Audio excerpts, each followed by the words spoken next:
저희 성명자들은 지난 시기로부터 오늘에 이르기까지 자주 평화, 인권, 민주화를 위해 정진해온 오랜 동지들입니다.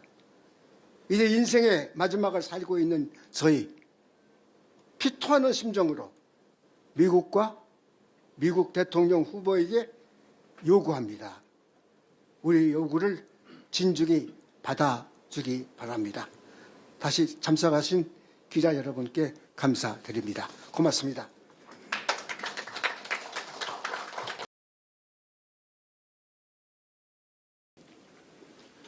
미국 조선의 국교 수립을 위한 미국의 대화 제의를 촉구한다. 해리스, 트럼프 대선 후보들은 한국 국민의 요청에 답변해야 9.20 시국선언 참여 인사들과 전국 비상시국회의는 악화하고 있는 한반도 전쟁 위기에 대해 한국 국민들이 우려하고 있는 현실을 외신 기자들에게 밝히기 위해 기자회견을 열었습니다. 윤석열 정권 집권 이후 조선민주주의 인민공화국 이하 조선의 핵무력은 날로 강화되고 남북 상호 간의 적대와 위협이 가중되며 평화가 위협받고 있습니다. 평화의 위기는 현 정권의 안보, 외교와 내정의 실패와 맞물려 더욱 심화되고 있습니다. 미국과 일본의 대한반도 안보, 외교, 경제정책도 위기를 고조시키고 있습니다.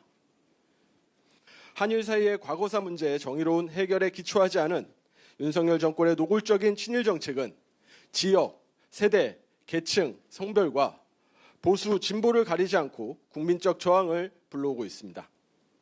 이미 불어닥치고 있는 윤석열 정권의 위기는 미국과 일본에 대한 반감으로 이어질 수밖에 없을 것입니다. 미국과 일본의 고질적, 고압적이고 대국주의적 대응으로 미이란 군사동맹 추진이 계속된다면 윤석열 정권의 정치, 경제, 사회적인 총체적 무능에 대한 불만과 합쳐져 지난 2016년에서 17년과 같은 시민항쟁이 불가피할 것으로 예상됩니다. 일본 극우 세력의 이니셔티브로 제안된 인도 태평양 전략에 따라 한반도의 미이란 군사동맹을 추진하기보다는 대조선 수교협상을 통한 새로운 접근이 한반도 주민들뿐만 아니라 국제사회의 더 큰 지지를 받을 수 있을 것입니다. 3. 구테우스 유엔 사무총장은 유엔군 사령부의 정체성을 해명해 주십시오. 최근 북대서양 군사조약기구 회원국인 독일이 유엔군 사령부의 회원국으로 들어오면서 한반도의 전쟁 위기가 더욱 고조되고 있습니다. 유엔사는 유엔 안보리의 결의로 미국 지휘하에 군사기구로 만들어져 한국 전쟁에서 큰 역할을 했지만 종전 후에도 유지되며 애초의 목적과는 반대로 오래전부터 평화의 장애물이 되었습니다. 유엔사는 비무장지대 남측에 대한 관할권을 이용해 남북대화 교류를 통제하고 방해해왔습니다. 지난 2018년 판문점 선언에서 약속했던 철도 연결 등을 막은 것도 유엔사였습니다. 그러므로 우리는 안토니오 구테우스 유엔 사무총장에게 다음과 같이 질의합니다.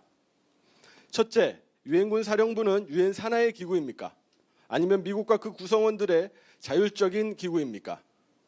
둘째, 만약 유엔 산하의 기구라면 남북철도 공동점검 등 남북의 공동활동을 막아온 유엔사의 결정은 지금까지 유엔이 내린 것입니까? 셋째, 그것이 아니라면 유엔이라는 명칭은 더 이상 사용하지 못하도록 해야 되는 것 아닙니까? 유엔과 상관없는 기구라는 것을 공식화해 주어야 하는 것 아닙니까?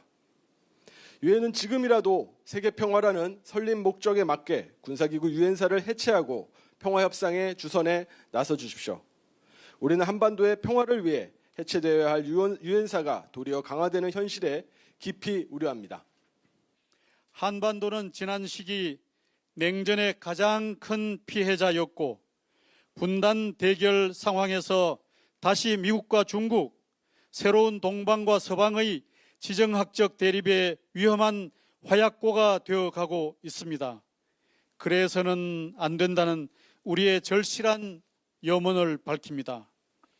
우리는 식민지를 경험한 국민들 가운데 가장 빨리 민주화와 산업화를 성취한 나라답게 남은 평화의 과제도 실현시켜 나갈 것입니다.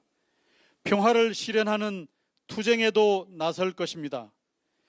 미국과 중국 등 국제사회의 적극적인 이해와 지지를 요구합니다.